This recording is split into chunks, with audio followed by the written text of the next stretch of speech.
Okay, so I got us to record, and just in case you need to go back and listen to the audio for any reason, when you refresh your screen, you should see homework for chapter 17 as well. Um, okay, so basically, what I want to do, and I have the documents pulled up as well.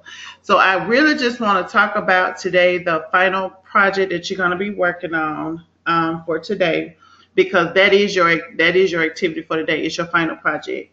The only other thing that you have to do is just I think I've responded to your discussion. Let me make sure, but I think I did. Yes, I responded to you, so you just got to respond back. I was still on the computer late last night, so I went back in there before I logged off just to see had you posted. And I saw that you did, so I just went ahead at that moment and responded back to you. So that way, whatever time you wanted to go back in and give your response, you could, and you wouldn't have to wait for me to do it later on today. So. I've condensed the project because normally it's a little bit normally it's usually a lot longer than this, but that's normally because when the class is taught on ground, I could do more with the students because we have the time to do more. Plus, it's something that they kind of work on maybe a couple of days in class or whatever. And so because you're not able to do that because the class is taught online, I just decided to kind of condense it and just give you still a few things that you would do as a healthcare manager in a facility, but not anything that's just really time consuming. So let's look first at the sheet that says the final project, the due date. So the things that you're going to be doing, they're due tonight. But if for whatever reason you say, okay, well, I hadn't finished this, I want to turn this in tomorrow, that's okay. It's just that you're going to have a late penalty of 10%. So if you don't finish everything, you should pretty much finish everything.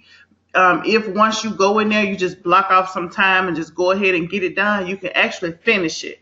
But in the event you don't, because you need to stop or you got something you got to do or something, you will have that window period to be able to turn it in tomorrow. It just have a 10% late penalty on it. So worst case scenario, what does that mean? So let's say, for instance, you got 100% on the actual project itself because you got everything, you went by the rubric, everything looks good.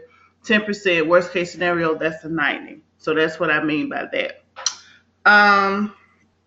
Okay, so the objective and the outcomes, I'll let you read that on your own. I want to start where it says instructions, and it says each student is to choose a healthcare facility from the list below. Okay, so what I have highlighted in yellow is choices include nursing home, assisted living, general medicine, or urgent care facility. So what you're to do is to pick. By now, getting this close to finishing, you should pretty much have a general idea of what type of facility. If you took a manager's position, clinic manager, or whatever the case may be, you should know by now what type of facility you want to be in. Some people don't like working with older people. So those are my students. I know they're not going to choose nursing home or assisted living.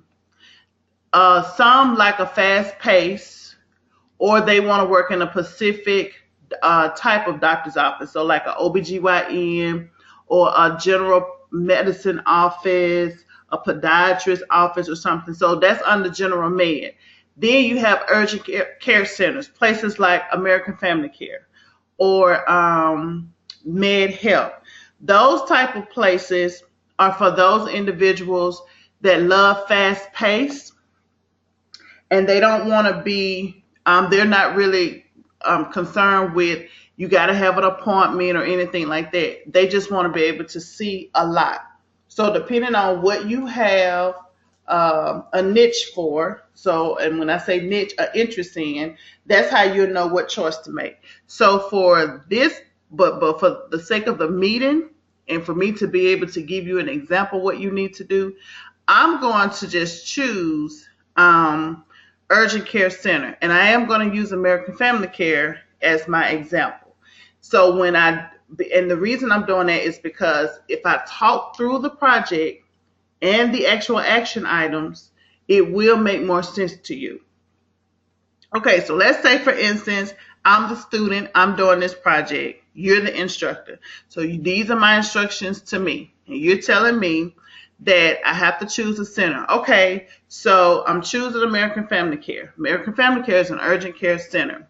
Now that I know what type of place I'm using, and let's just say we're going to pretend for the sake of the meeting, let's pretend American Family Care never existed and that I just gave it the name American Family Care. Because when you do your presentation, when you do your PowerPoint, whatever facility you choose, you've got to make up your own name, your own people's names, and all that kind of stuff. So does that make sense so far? Uh-huh. Okay, so I'm just pretending that I'm doing urgent care centers and I know that I want to name my facility American Family Care. Okay, those are the two things before you start the project. You got to establish that first. Don't start the project until you've gotten that in your mind first. Choose the facility you want based on what I have highlighted. Choose one type. You're just choosing a type of facility and then go ahead and come up with a name for your facility.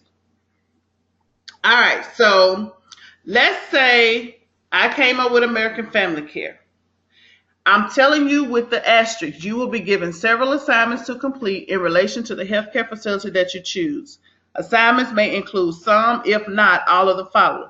So in class, all those things, I think that's 1, 2, 3, 4, 5, 6, 7, 8. All 8 of those items would normally be done in class. But the students would have started on them a couple of days prior because it will be certain things that we will be doing that kind of leads up to it. But be it in an online class, I strips a lot of that because it's different in an online setting. All right, so we got that down pat. That's document number 1. So when you pull up document number 2, it says final project, action items for project.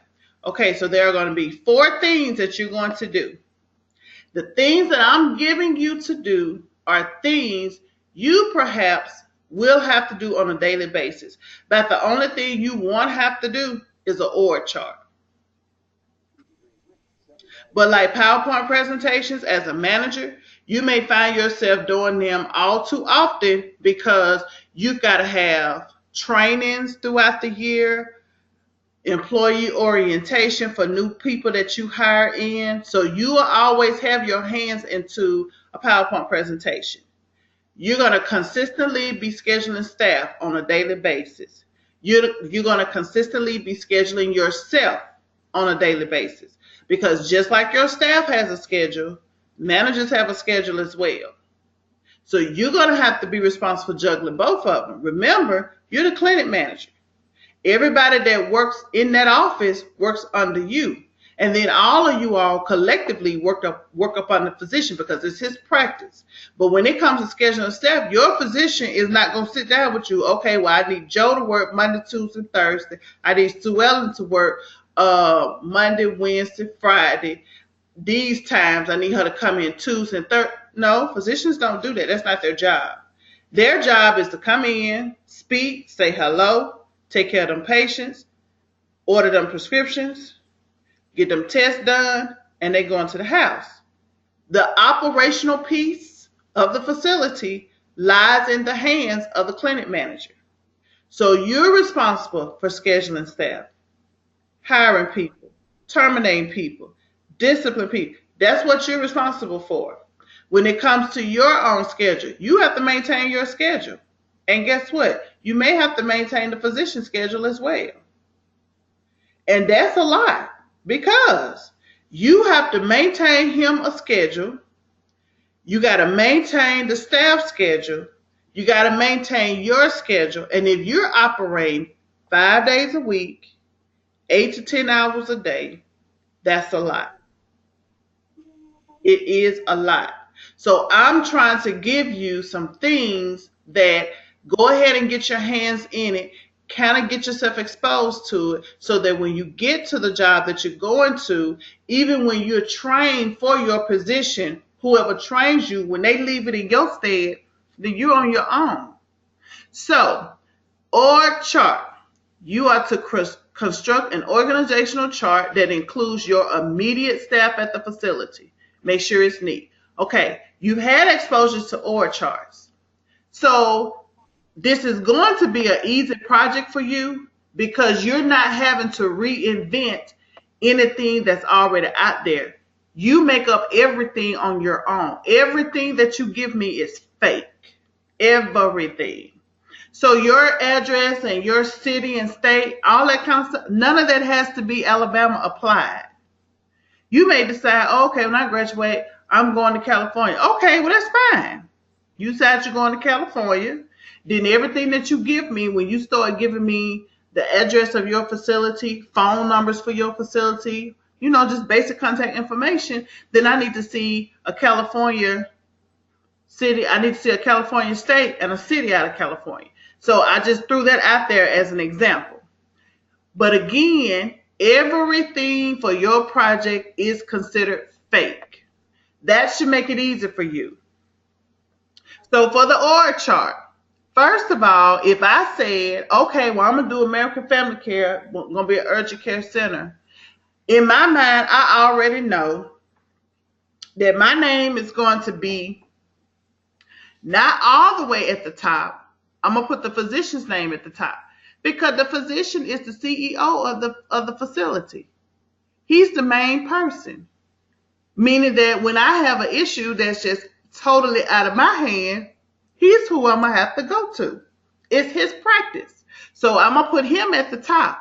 So the org chart needs to show him at the top.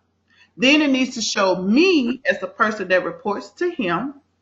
And then up under me, it needs to show how I have my staff set up.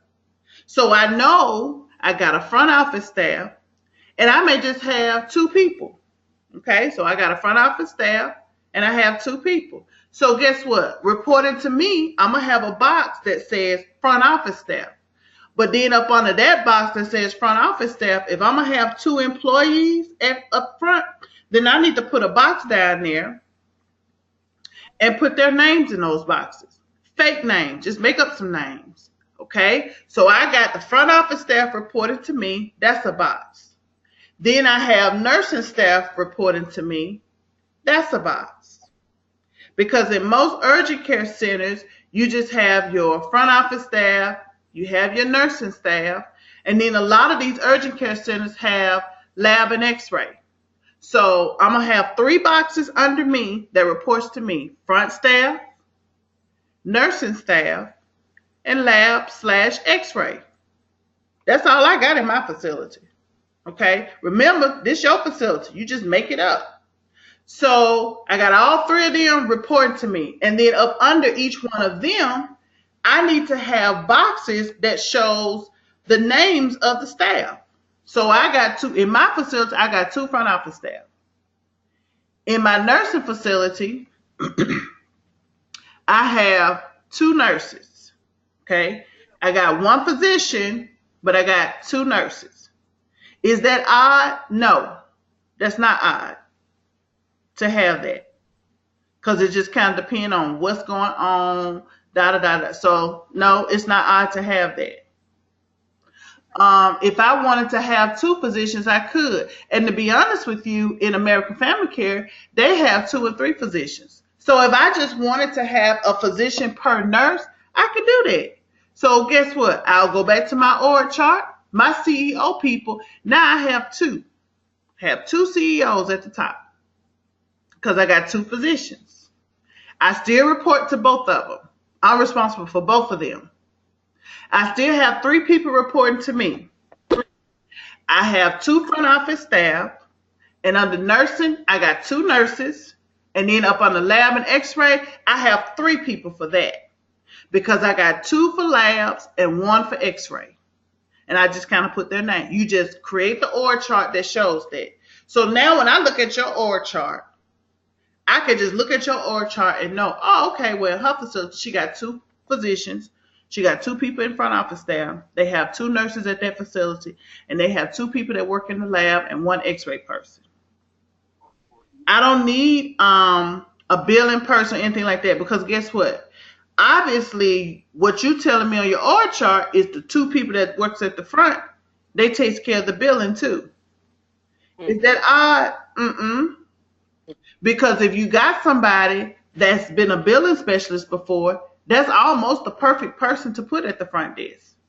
That just means when your individuals get ready to sign in, you're going to have one person sitting at the sign-in window. You're going to have that other person. They're responsible for checking out the patients, but they also cross-train and help the front office person when she gets behind and needs some assistance with front office. Or you may decide, well, since it's American Family Care, I really want to have 3 people at the front office. That's fine. It's totally up to you. So I don't want you to get bogged down and feel like, oh, I got to have 15 people working. No, it depends on what you want to happen. It depends on your facility. And because I chose urgent care, my org chart for urgent care may look different from general medicine.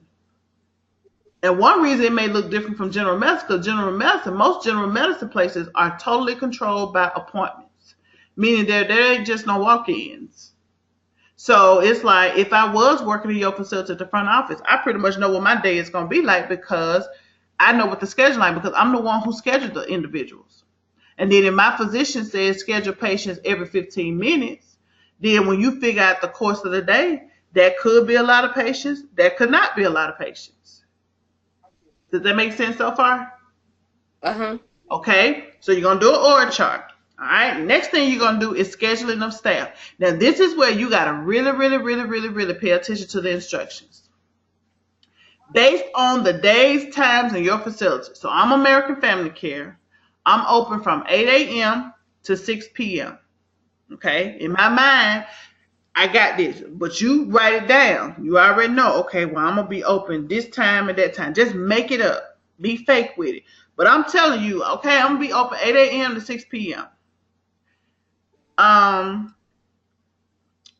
What I did, so this is the month of August. So I'm giving you ample enough time to go ahead and do your schedule. You're going to pretend you've already done your schedule for September. You've already done that. You need to get in the habit as a manager to try to do scheduling of staff at least a month or 2 months in advance. Why, Ms. Gaines? Why you say that? Because you need to be fair and allow your staff opportunities to plan their months out. A lot of people take vacation in August, September, October. For some people, it may seem odd, but for some people, that's the best time to take vacation. Children, they don't have to worry about if they wanted to go to a beach one weekend or something like that. It ain't too crowded or whatever the case may be. You just never know what they got going on. So we're pretending for the sake of the project, my September schedule is done. I'm getting ready to work on my October schedule. Why is it August and you're working on your October schedule? Well, your September schedule is done. By the time you create this October schedule, because a lot of times you can't do it in one day. It takes time, because you got to go back and look and see who's already put in PTO for October. So you're going to have some gaps there, and you're going to have to do some workarounds. So you go ahead and start on it now. By the time mid-September comes, you've got an October finish. So what I want you to do to get you started, this just to get you started. We're just pretending. You only got to do a 2-week staff schedule for me for the first 2 weeks in October. You're going to use the real dates for October 2017. So you're going to have to get your calendar for this. What I want is this. I want a 2-week staff schedule for the month of October. You got to make sure that schedule includes, it has to notate on there who's taking PTO on those days. And it needs to show, I need to see on there based on your staff. Now keep in mind, your staff is your front office people, your lab and x-ray people. I need to see their names on the schedule. I need to know who taking PTO days, what's their break times for lunch and the breaks, whether you're giving them a lunch and two 15-minute, or a long lunch and one 15-minute. That's totally up to you. But in that 2-week span, I need to see where you're going to be holding a staff meeting, at least one staff meeting for that 2-week time period, with at least 2 different times offered for employees to attend. I need to see that. Okay, so now one thing I told students was this, because a lot of times students ask me, well, how does lunch kind of work in facilities? Well, it's really kind of up to the facility.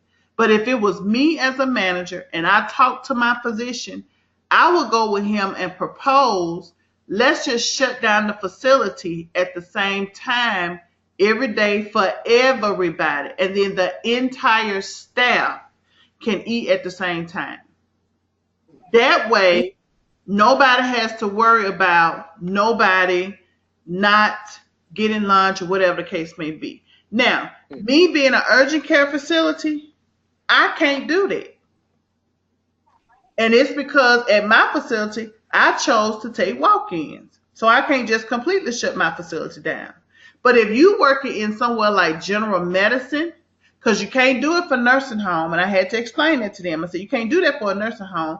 You can't do that for assisted living. You can do it for general medicine because y'all work by appointments anyway. So guess what? You may decide that from 12 to 1, the facility is shut down. You don't even have anybody scheduled for that time. That's the time the entire facility go to lunch. You can do that in general med. But in those other places I have listed, you can't do that. So it depends on what you choose. If you choose general med, I would shut the facility down at the same time every day to allow everybody to go to lunch at the same time. If you don't choose general med and you choose somewhere else, you've got to be very meticulous in how you organize your lunches and your breaks, because you've got to keep the facility going and you got to keep coverage. So that's totally up to you. I only need 2 weeks. In that 2-week span time, I need to see who taking PTO anytime during that time. I need to know everybody's lunch and break times. Okay, and those need to remain consistent. Unless for some unknown reason, you need to kind of do some flip-flopping. And I need to see one staff meeting within that 2-week frame time with at least 2 different times. Number 3, manager schedule. So you've taken care of scheduling for the staff. Now you need to do your schedule for the entire month of October. So for scheduling, I only wanted a 2-week staff schedule. That was just to get you started for the month of October. But for your schedule, I need your entire schedule for the entire month. So if it was me and I was making it up, that means I need to tell you for the month of October what my daily schedule look like. My schedule needs to include any meetings that I have, whether they're on campus, off campus. And when I say off campus, they can be in the current city. They could be out of state. You may have to go out of state for some conferences. But you may have a vacation plan for October. If you do, then include that. If you don't worry about it. That means in October, you're going to spend most of your time in the office, or you're going to be in meetings on or off campus. Okay, but what I need you to do, because yours is going to be for the month, you got to make sure that you have at least 2 days on the schedule where you're in the office all day. I know most managers, they have stuff to do every day and they might not spend much time in the office, but on your schedule, you need to clear your schedule and put yourself in your office that you're managing at least 2 days out of that month, because those are your 2 days. You're going to have to go in there and handle employee issues, patient complaints, and any needs of the physician. You cannot do that when you're in and out of the office and you have no stability about yourself. Now, you may choose to put yourself in the office for October more than 2 days. That's fine. You may choose not to schedule yourself for any meetings and stuff. That's fine. But I need to see where you've got some vacation days, even if it ain't nothing but 2 or 3 PTO days. I need to see in your schedule where you've got some meetings scheduled.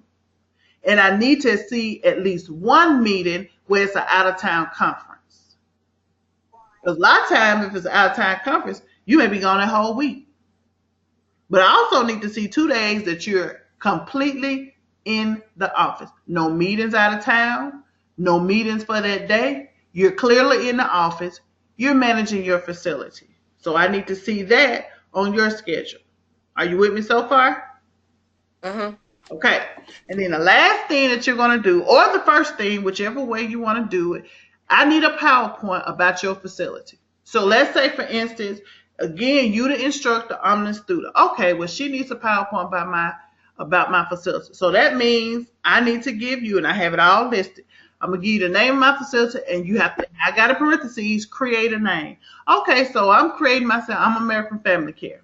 So I know on my title slide, I'm going to have my name at the bottom or whatever, but I'm going to have American Family Care, and I'm going to put me some fake pictures out there of staff members, physician. You know, I'm just going to put a lot of pictures out there about my facility and stuff, and you can get all this stuff off of Google.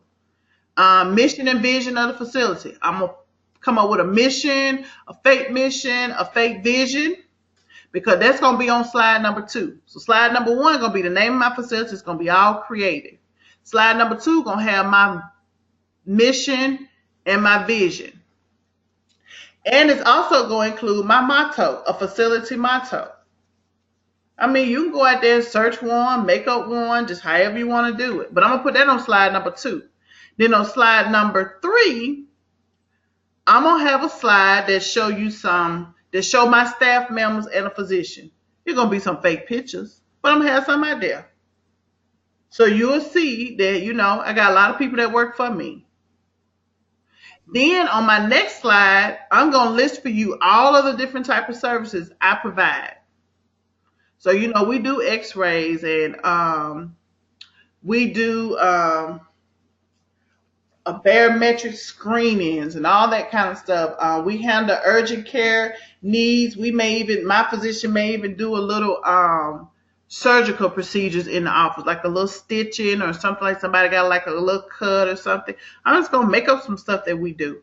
But just the things that you do as far as the services, let it be something that a normal facility like that would do. So go out there and look, see what other facilities are doing, and then list you some services for your facility. Then give me contact information. Just make up something. Make up a contact, make up an address, make up your phone number, make up your fax number. If you're going to be on social media, put the icons down there so I know what your social medias are. And that says that. It says contact information along with information of social media sites. So if you say I'm going to be on Twitter, Facebook, and Instagram, okay, well, go out there and find them icons and put them in that presentation so that I know. If you're going to work in a nursing home, assisted living, general medicine, you might want to have an after hours number for the physician on call. Okay. Go out there and put out there after hours and give me the phone number for after hours. So if I was looking up a facility and I'm in your area, new to the area, and I need a doctor who's accepting new patients, at least I know how to get in contact with you all. So say, for instance, I've been with a doctor for a while and I have something urgent come up and I need to talk to a physician on call. At least I know that you got an after calls number. And then other than that, just make it colorful, just make it neat. And that's pretty much the logistics of the project. You're going to do like a really, really short PowerPoint. And I say that the PowerPoint needs to be very short, short, sweet to the point. I just need a schedule for you for October. I need a 2-week schedule for staff for October. And that's really just a matter of going out there, getting October template calendars and plugging it in with the information that I need. The only difference is your scheduling staff schedule, the schedule for your staff needs to actually include the names. And you just come up with some fake names. It don't matter. Just make up some names. But just show me what I'm looking for based on the instructions. And then, of course, your org chart. That's pretty much the project in a nutshell. That's all it really is. Okay. So do you have it? Does it make sense? You got any questions? Something don't sound right? It makes sense. Okay. All right. Well, that's pretty much all I was going to talk about today. I don't have nothing else to talk about. Homework, chapter 16, 17, 18. All them homework assignments will be due tomorrow night. Okay. Okay. So that and then I can go ahead and tell you tomorrow you're gonna do like a training module. I'm not sure if it's going to be HIPAA or it's either going to be on HIPAA or it's going to be quality related. I'm not sure just yet, but you're going to do like a training. When I say training module, um, I'll send you to a website. And in that website, you're going to actually do some modules. But I want to go back and revisit that website and make sure those modules still exist. If not, then I'm just going to have you do something in relation to HIPAA. So it'll be either or. You're either going to do a training module where you go on the website, sign up, and I'll tell you what to put when you sign up, if those modules are available. If not, then I'm just going to let you do some HIPAA training where you'll have a PowerPoint and some questions. And then you'll have your last threaded discussion that will open tomorrow and a quiz. And then Thursday, you'll take your final exam. You'll do your response to your threaded discussion. You'll have chapter 18 for homework, but you're also going to do a one last activity, and this activity is going to be on customer service. So it's basically, I think that one is a handout with some questions or either a PowerPoint. I can't remember right off the top of my head. But that's kind of what the rest of your week is lined up to look like. And that's it. Okay. Okay. All right. Well, it's still kind of early, so I'll let you go because I know you try to do a lot of things while, you kind of got everybody off and you kind of to yourself. So just to give you an opportunity to really concentrate and do what you need to do, and then you'll have it done in no time. Okay. Okay. All right, then. Well, you have a good day, and I'll talk to you soon. Okay, you do the same. Okay. Thank you. You're All welcome. right. Bye-bye. Bye bye.